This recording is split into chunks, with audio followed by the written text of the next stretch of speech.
Olá, muito bom dia!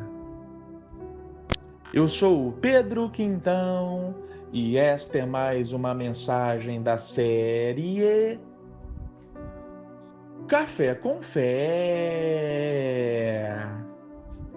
Aqui você começa o seu dia sob as bênçãos do Altíssimo.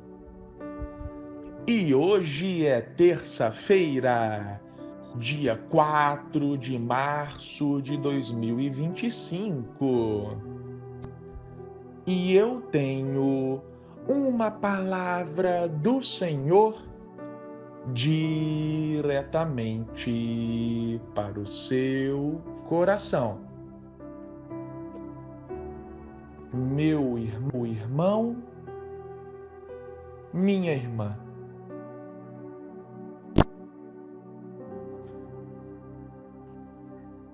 Um dia desses, eu ouvi uma pessoa afirmar o seguinte: poxa vida, as pessoas nas igrejas deveriam estar ali comendo a Bíblia. Mas muitas não fazem isso, não leem a Bíblia. O que a palavra diz? Que nós devemos meditar na lei do Senhor dia e noite. E aqui, fecha aspas, né? Essas foram as palavras desse homem. E é claro, quando ele disse comendo a Bíblia, é uma forma de falar que as pessoas que professam a fé, que afirmam ter a Bíblia na centralidade da vida, de fato deveriam estar lendo o texto sagrado de maneira dedicada, com afinco. E quando ele disse, né, que a própria Bíblia fala que nós devemos meditar nela dia e noite, é verdade. Está escrito lá em Josué, capítulo 1, versículo 8, que diz assim: não deixe de falar as palavras deste livro da lei e de meditar nelas de dia e de noite, para que você cumpra fielmente tudo o que nele está escrito.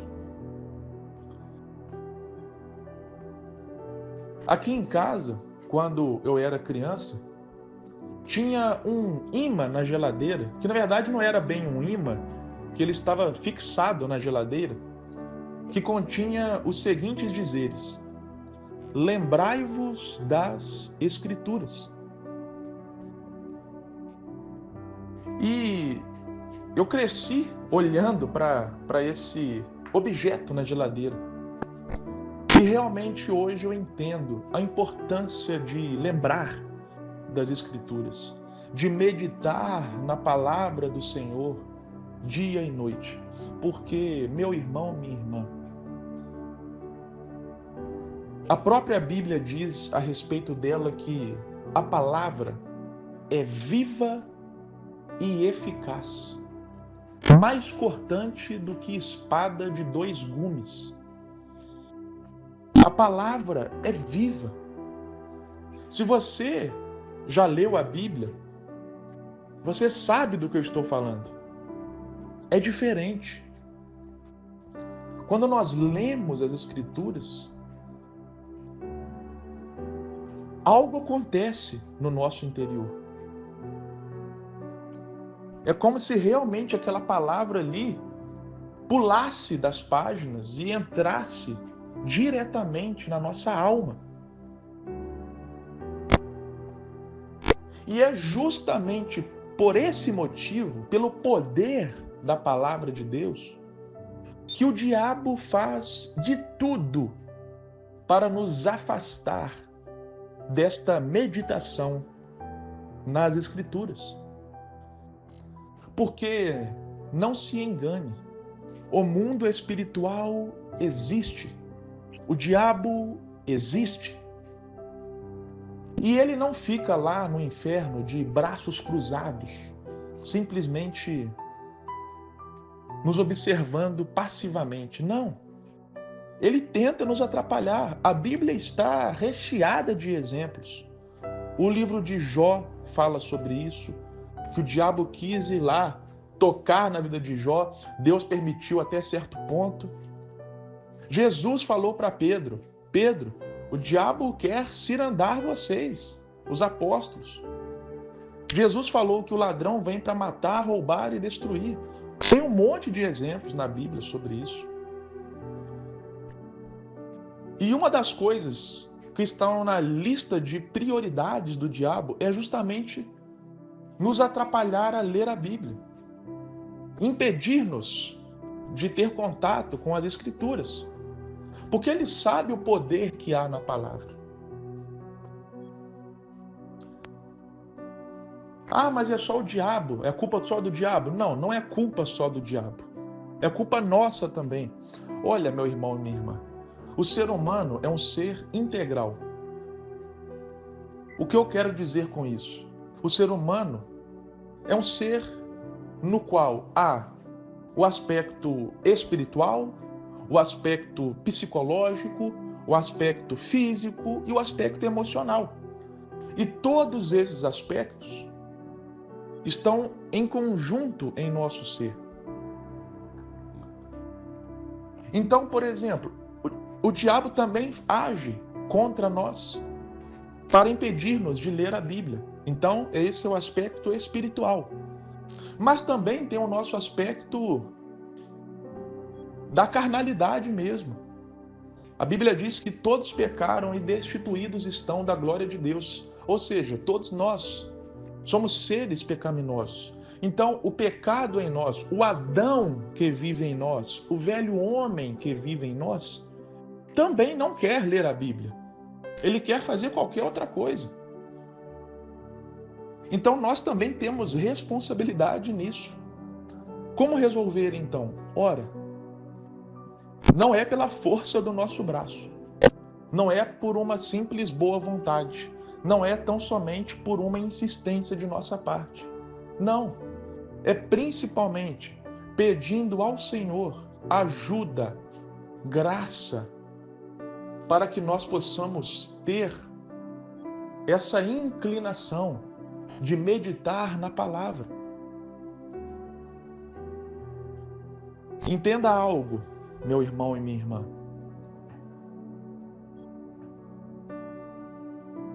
Para lidar com o mundo espiritual, precisamos usar ferramentas espirituais.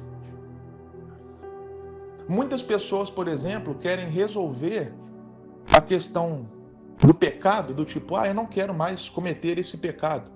E a pessoa acha que pela força de vontade dela apenas, pela insistência dela apenas, ela vai conseguir obter êxito. Não! É claro que a força de vontade tem um papel, mas não é o único papel. É algo espiritual. Então, devemos usar ferramentas espirituais. Oração, por exemplo. Pedir a Deus graça para superar o pecado. Então, o mesmo raciocínio se aplica a essa questão da leitura bíblica. É algo espiritual, portanto, não adianta eu só estar motivado. Eu vou me motivar a ler a Bíblia. Não vai adiantar só isso. Devemos batalhar espiritualmente. Pedir a Deus graça, que Ele nos conceda graça, para que possamos ler, querer, ter vontade de ter contato com as Escrituras. É claro que entra também uma responsabilidade nossa, como eu estava falando. Como assim responsabilidade nossa? Por exemplo, um planejamento do meu dia, de modo que eu coloque a leitura bíblica em algum momento. Do tipo, olha, eu vou acordar tal horário. Tal horário eu vou tomar café da manhã.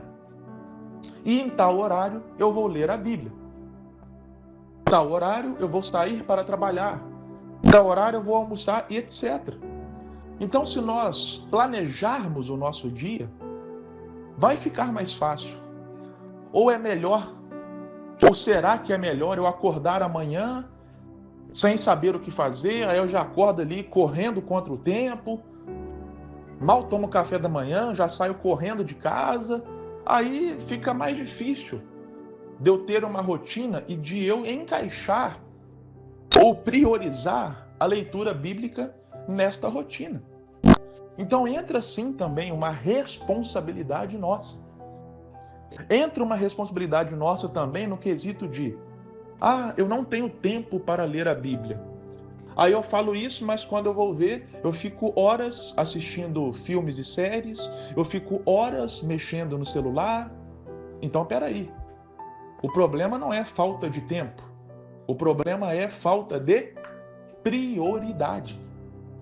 Também uma responsabilidade nossa. Então, é essa conjunção entre espiritual, pedir a Deus graça para que nós possamos vencer as artimanhas do diabo, que ele tenta nos afastar da leitura da Bíblia, mas também entra, e também aqui adicionalmente, pedir a Deus graça para ele despertar em nós fome e sede da presença dele, fome e sede de ler a Bíblia, ok? Espiritual, mas também entra a nossa responsabilidade, o que nós podemos fazer nesse sentido. Então, meu irmão e minha irmã, a mensagem do Café com Fé de hoje é simples e clara. Leia a sua Bíblia. Eu te garanto que a sua vida nunca mais será a mesma. Amém? Que Deus te abençoe grandiosamente e até a próxima.